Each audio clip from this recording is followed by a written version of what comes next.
Halo semuanya, welcome back to What a Pod, Walkie Talkie Podcast. Kita jalanin bareng-bareng, kita ngobrolin sama-sama. Dan guys, kalian gak bakal percaya sama apa yang baru aja terjadi di Korea Selatan semalam. Sekitar jam 11, ada pernyataan dari Presiden Korea Selatan bahwa negara ini darurat militer. Serem gak? Darurat militer. Seolah-olah tuh kayak ada kudeta, ada peruntuhan kekuasaan dan semacamnya. Tapi lucunya, 2 jam kemudian status itu diangkat oleh parlemen Korea.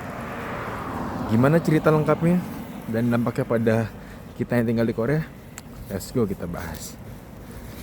Jadi semalam itu sekitar jam 10 malam Presiden Korea bikin pernyataan status darurat militer dengan alasan kondisi Korea saat ini cukup genting, terlalu banyak bau-bau komunis yang anti demokrasi dari Korea Utara. Melihat itu Presiden menilai perlunya status darurat militer. Buat kalian yang gak kebayang apa sih status darurat militer? Hal tersebut adalah status negara di mana konstitusinya atau peraturan dasarnya nggak lagi berlaku, dan yang berlaku adalah kekuatan militer. Hal ini terjadi di negara-negara kayak Turki, kayak Myanmar. Kalau ada kudeta biasanya statusnya kayak gitu, sehingga kondisi semua orang yang tinggal tuh jadi nggak aman, nggak jelas pegangannya, dan militer berhak melakukan apapun karena itu dia yang jadi pegangan negara.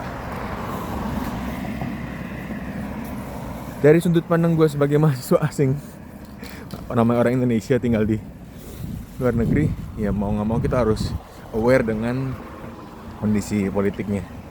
Toh itu menyangkut kita secara langsung kan. Masalahnya karena cuma terjadi 2 jam kemudian langsung dibatalkan, jadi lucu sekarang. Ya mungkin emang masih menyeramkan dan meragukan. Kita gak tahu ke depannya gimana. Tapi yang namanya drama, inilah drama Korea yang sesungguhnya. Setelah Presiden Yoon Suk Yeol ini semalam bikin pengumuman, banyak yang protes. Anggota-anggota parlemen juga nggak ada yang setuju. Maka malam itu juga pada datang ke gedung parlemen. Buat yang belum tahu, parlemen itu kayak DPR lah di Indonesia. Dia mewakili aspirasi rakyat dan posisinya legislatif menentang presiden. Bekerja sama lah, tapi beda posisi sama presiden. Begitu diumumin sama Pak Presiden bahwa kondisi darurat, dan banyak yang gak setuju. Nih apaan tiba-tiba ada orang ngumumin status darurat, diserang juga kagak, apa juga kagak. Tapi akhirnya dicari tahu, alasannya yang dia utarakan adalah semua keputusan dia, semua usaha Pak Presiden untuk menerbitin anggaran tahun depan itu banyak ditentang dan kayak diulur-ulur, dan presiden merasa itu adalah pengaruh aliran komunis yang menentang dia. Maka dari itu dibuatlah status tersebut. Apakah menurut kalian make sense? Kita nggak ada yang tahu. Tapi itulah hak presiden untuk menentukan situasi negara.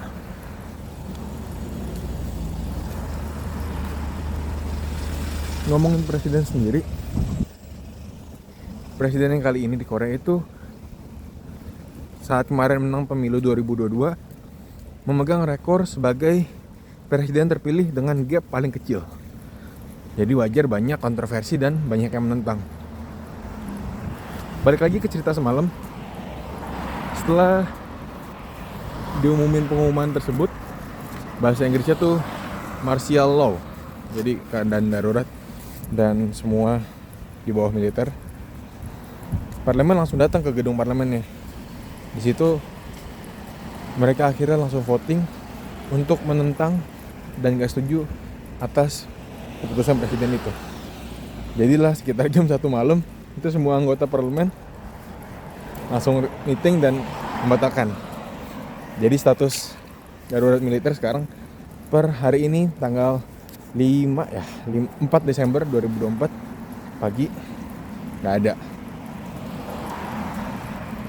Heboh berita ini banget. Di HP orang Korea langsung ada pengumuman untuk hati-hati, gak boleh keluar rumah, gak boleh berkumpul-kumpul. Karena terakhir terjadi kejadian kayak gini itu di tahun 1980-an di Gwangju, yang mana terduga ada aliran komunis dan dampaknya banyak mahasiswa atau orang-orang yang berkerumun aja itu diduga komunis dan langsung dieksekusi. Serem dong, makanya orang di sini takut itu terjadi lagi, langsung semua pengumuman gak boleh keluar, orang-orang gak boleh ngumpul-ngumpul dan stay safe. Itu di Seoul, tapi kalau di Pohang sih kayaknya aman-aman aja. Orang jam 10 aja udah gak ada mobil lewat, gak ada orang lewat. Ya itulah segelintir cerita hidup di Pohang. Aman tapi jadinya gak terkena drama. Well,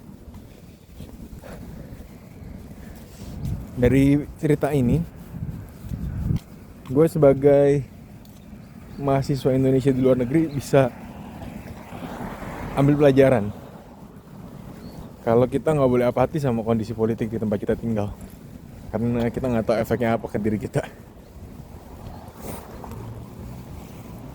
Gue jadi ngebayangin kalau misalnya ini terjadi di Indonesia, itu ibarat katakanlah ya presiden terpilih saat ini menyatakan Indonesia darurat militer. Kenapa? Karena ada dugaan aliran Marvinisme. Entahlah Marvinisme apa, gue baru buat sendiri. Tapi Marvinisme ini diduga bahaya. Maka dari itu Indonesia dinyatakan darurat militer dan semua keputusan tertinggi ada di tangan TNI.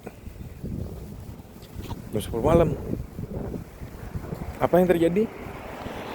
Ya, anggota DPR udah pada tidur. Akhirnya sampai besok pagi dan kelupaan. Disuruh meeting buat voting membatalkan keputusan genting ini, masih aja bolos nanti. Lucu sih kalau di Indonesia. Bayangin anggota DPR yang baru bangun tidur baca berita, nggak usah baca berita deh, baca grup WhatsApp seri notification. Darurat militer bos. Darurat militer apaan? Itulah yang kayak di Korea. Apaan tuh, drama? Iya drama tapi nggak kayak gitu. Ya udahlah, skip dulu, lagi sibuk nih. Lanjut lagi. Mau ngomong takut menyinggung. But well, ini pengalaman yang unik ngelihat situasi negara orang darurat militer yang kita ada di sana. Luckily ini bukan hal yang mengancam nyawa. Walaupun gue tidak mengecilkan kemungkinan ada yang terluka secara mental atau fisik akibat fenomena ini. Nggak, itu emang namanya hidup. Cuman gue lihat dari sudut pandang gue lucu aja sebagai orang Indonesia. Kita sama Korea sama-sama negara demokrasi, sama-sama ada presiden, sama-sama ada DPR. Yang di Korea itu parlemen. Dan gimana cara menyikapi masalahnya. Follow up berita tersebut pagi ini. Parlemen atau DPR Korea menyatakan keputusan presiden itu ilegal, tidak mengikuti prosedur dan membahayakan negara sistem demokrasi sendiri.